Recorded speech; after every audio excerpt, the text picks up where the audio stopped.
راج ناتھ سنگھ جو defence minister of India ہے وہ سر کریک کا تذکرہ کر رہے ہیں کہ پاکستان سر کریک پر کوئی مس ایڈونچر کرے گا تو ایسا جواب دیں گے تاریخ اور جغرافیہ بدل جائے گا. ہندوستان کے آرمی IAF چیف نے اور ڈیفنس منسٹر نے متعدد تھریٹس دے دی ہیں پاکستان کو، اور یہ کہا ہے کہ آپریشن سندور پارٹ 2 جو ہے وہ بڑی شدت کے ساتھ کرنے لگے ہیں. آپریشن سندور تو انہوں نے جاری رکھا ہوا ہے، تو یہ پاکستان کو دھمکیاں کیوں؟ اپنے لوگوں کو کہہ دیا کہ آپ راشن جمع کرنا شروع کر دیں، متوقع حملہ ہے. سارا وقت دھمکی دے رہے ہیں. ابھی پھر نریندر مودی نے یہ کہا کہ جی آپریشن سندور جو ہے وہ جاری ہے اور ہم کسی وقت یہ کر سکتے ہیں. ان کے آرمی چیف نے بھی یہ کہا ہے کہ اب جو ہے نا، اب ہم اس کو سپیئر نہیں کریں گے، ہم یہ نہیں کریں گے کہ چھوڑ دیں پاکستان کو. وہ کہہ رہے ہیں کہ جی ہم تو پاکستان کو نقشے سے اڑا دیں گے. جی جغرافیہ بدل دیں گے، تاریخ بدل دیں گے. تو امیڈیٹ اور ویریفائبل سیز فائر ہونا چاہیے. یعنی پہلے کوئی جنگ کی سچویشن ہوگی اور پھر when he triumphs there would be peace in the world. اور ایسے میں آپ کو لگتا ہے کہ کچھ ہو بھی سکتا ہے؟ میں سمجھتا ہوں بالکل کانفلکٹ ہو سکتی ہے وہاں، اور وہ کانفلکٹ ہے انڈیا شروع کرے گا اور پریٹینڈ یہ کرے گا کہ ہماری طرف سے ہوئی ہے. پہلے تو یہ تھا کہ پاکستان کہتا تھا 7 رافیل گرا دیے، 7 یہ کر دیا، وہ کر دیا، سب ہو رہا تھا. اب انڈیا کے آرمی چیف نے، جن کا کوئی نام وام نہیں جانتا، کوئی زیادہ نہیں آتے وہ سامنے، بلکہ آتے ہی نہیں ہیں، تو انہوں نے کہا ہے کہ جی 10 جیٹ پاکستان کے گرائے ہیں ہم نے. اور ساتھ ہی جو راج ناتھ سنگھ ہے ان کی طرف سے بھی کچھ ایسی سٹیٹمنٹس آئی ہیں کہ نہیں چھوڑیں گے. اور ساتھ میں یہ کہا جا رہا ہے کہ جی سر کریک جو ہے وہاں پر کچھ فوجیں جمع ہو رہی ہیں اور وہاں پہ کوئی مارکا ہو سکتا ہے. مطلب مجھے اگر کوئی کہے گا، اگر مطلب آرمی چیف انڈیا کا آج یہ کہہ دے کہ جی ہم نے 20 گرائے ہیں، I have no reason not to believe him. مطلب گرائے ہوں گے. پاکستان کے لیے ریسورسز کی لڑائی ہے. کشمیر کی جو زمین ہے یہ پاکستان کے ریسورسز کے لیے بہت امپورٹنٹ ہے، اور انڈیا کے پاس، انڈیا کے لیے بھی امپورٹنٹ ہے، لیکن انڈیا کے پاس اور بہت سے ریسورسز ہے کیونکہ ملک بہت بڑا ہے. تو مجھے لگتا ہے جب تک ان معاملوں پہ ایک بیسک بات چیت نہیں ہوگی، اور بیسک بات چیت کا ڈفرنس آف اوپینین وہاں پر یہی ہے کہ ہندوستان یہ کہتا ہے کہ سب سے پہلے آپ جو دہشت گردی ہے اس کو ختم کرو، جو دہشت گردی کے انفراسٹرکچر ہیں وہ ختم کرو. اور ہو سکتا ہے پاکستانی بہت سے لیڈر ایسا کلیم کرتے ہیں کہ ہم نے جی بہت حد تک ختم کی ہے، لیکن میرا ایز اے کشمیری پھر یہ کہنا ہے، پھر پہلگام کیوں ہوتا ہے؟ پھر پہلگام میں 27 لوگ مذہب پوچھ کے، مطلب یہ جان کے کہ وہ ہندو ہیں، ان کو کیوں قتل کیا جاتا ہے؟ وہ ٹورسٹ آئے تھے یہاں پر.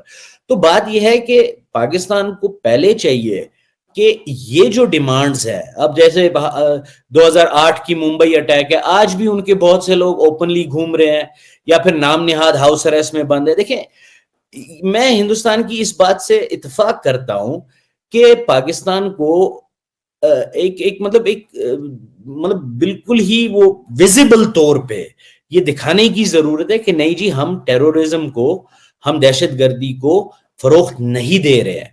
اور کیونکہ یہ دہشت گردی پاکستان کو خود بھی الٹی پڑی ہے نا بہت حد تک، اور یہ ان کے اپنے فائدے میں بھی ہے.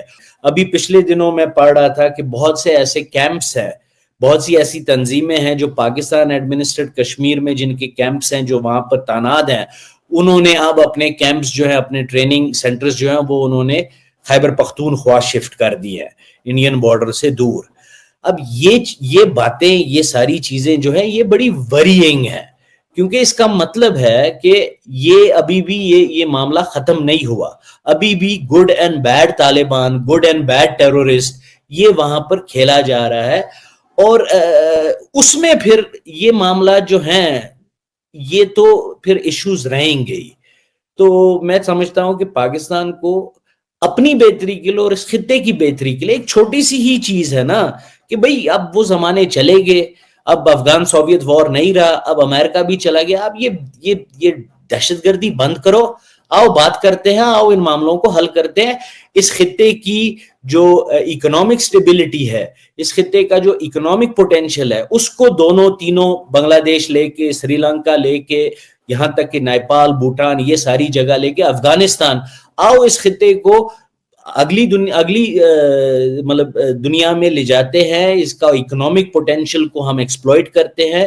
اور پاکستان کی لیڈرشپ کو یہ سوچنا چاہیے کہ اب وقت آ گیا ہے، اب ان کے اپنے ملک میں بھی آوازیں اٹھ رہی ہیں. آپ دیکھیں بلوچستان کا ایشو کتنے سالوں سے چل رہا ہے، پشتونوں کا ایشو کتنے سالوں سے چل رہا ہے، سندھیوں کا ایشو حالانکہ اتنا زیادہ مطلب نہیں ہے لیکن ضرور ہے وہاں پر. اسی طرح یہ پاکستان ایڈمنسٹرڈ کشمیر میں گلگت بلتستان میں مجھے پتا ہے کہ کچھ سال پہلے بہت زیادہ سٹرائکس ہوئی تھی تو اور وہاں پر جو شیعہ سنی فساد اٹھائے گئے تھے ضیاء الحق کے دور میں ان کے اثرات آج بھی ہیں. تو پاکستان کے اپنے اندر بھی لوگ اب خواہش کر رہے ہیں کہ یہ دہشت گردی کی پالیسی کو ختم کرنا چاہیے. سر وہ کچھ ایسے ہی میں شو کر رہی تھی تو اس کے اوپر کافی جو ہے وہ پاکستان کی طرف سے لوگ یہ کہتے ہیں کہ جی لداخ میں دیکھیں کیا ہو رہا ہے، لداخ میں بھی بڑی پروٹیسٹ ہو رہے ہیں، لڑائیاں ہو رہی ہیں. مطلب میں کہاں کہہ رہا ہوں کہ نہیں ہو رہے ہیں، دیکھیں وہ تو بنگال میں بھی ہوتے ہیں، وہ تو ممبئی دلی میں بھی ہوتے ہیں، لیکن یہاں پر ہم نے یہ کمپیئر کرنا ہے، کیا ہم نے یہ کمپیئر کرنا ہے، بیٹھ جانا ہے کہ ہماری کس ملک میں کون سی غلطی زیادہ ہو رہی ہے، یا ہم نے یہ دیکھنا ہے کہ ہم کس طریقے سے کولیکٹیولی اس کو آگے لے جاتے ہیں. لوگ پروٹیسٹ تو سوئٹزرلینڈ میں بھی کرتے ہیں، لوگ پروٹیسٹ تو مطلب جرمنی میں بھی کرتے ہیں، امریکہ میں بھی کرتے ہیں. اور پھر بات یہ ہے کہ لداخ میں پروٹیسٹ ضرور ہو رہے ہیں، میں ان کو کمپیئر نہیں کرنا چاہتا ہوں، بٹ بلوچستان کا ایشو تو 47 سے چل رہا ہے نا. اسی طرح پشتونوں کا ایشو تو ڈورانڈ لائن آئی تھنک 1838 اور something 1867 but something in the 19th century Durand line کا ایشو تو اس وقت سے چل رہا ہے. جموں کشمیر کا ایشو 47 سے چل رہا ہے. تو لداخ میں لوگ ظاہر سی بات ہے لوگ اپنے گورنمنٹ سے مانگے کرتے ہیں، اپنی گورنمنٹ سے ناراض ہوتے ہیں، لیکن ہم یہ نہیں کہہ سکتے، اور یہ ہمیں دیکھیں ہمیں یہ کبھی نہیں کرنا چاہیے، کمپیریزن نہیں کرنا چاہیے. ہمیں یہ نہیں کہنا چاہیے کہ جی آزاد کشمیر میں قتل ہو گیا یا گلگت بلتستان میں قتل ہو گیا اور اس کا جوازیت ہم یہ دیں، نہیں جی لیکن دیکھیں سری نگر میں تو 4 ہوئے تھے. دیکھیں قتل ہے.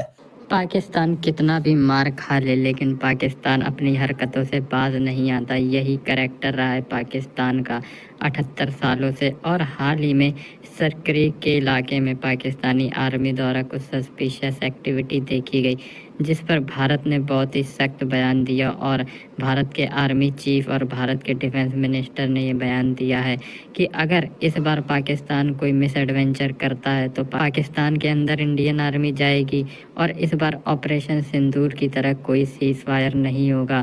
بھلے ہی پاکستان کتنی بھی ریکویسٹ کرے اور انڈین آرمی پاکستان کا لینڈ کیپچر کر لے گی اور وہاں سے واپس نہیں لوٹے گی. آپریشن سندور کے دوران پاکستان کی جتنی برے حال ہوئے تھے، اسی لیے پاکستان چڑھا بیٹھا ہے کہ کسی نہ کسی طرح سے بھارت کو نقصان پہنچایا جائے، لیکن بھارت کو نقصان پہنچانا پاکستان کے بس کی بات نہیں ہے، کیونکہ بھارت پاور کے معاملے میں پاکستان سے بہت زیادہ ہے، اور اگر بھارت نے چاہ لیا تو پاکستان کا نقشہ بھی بدل سکتا ہے بھارت.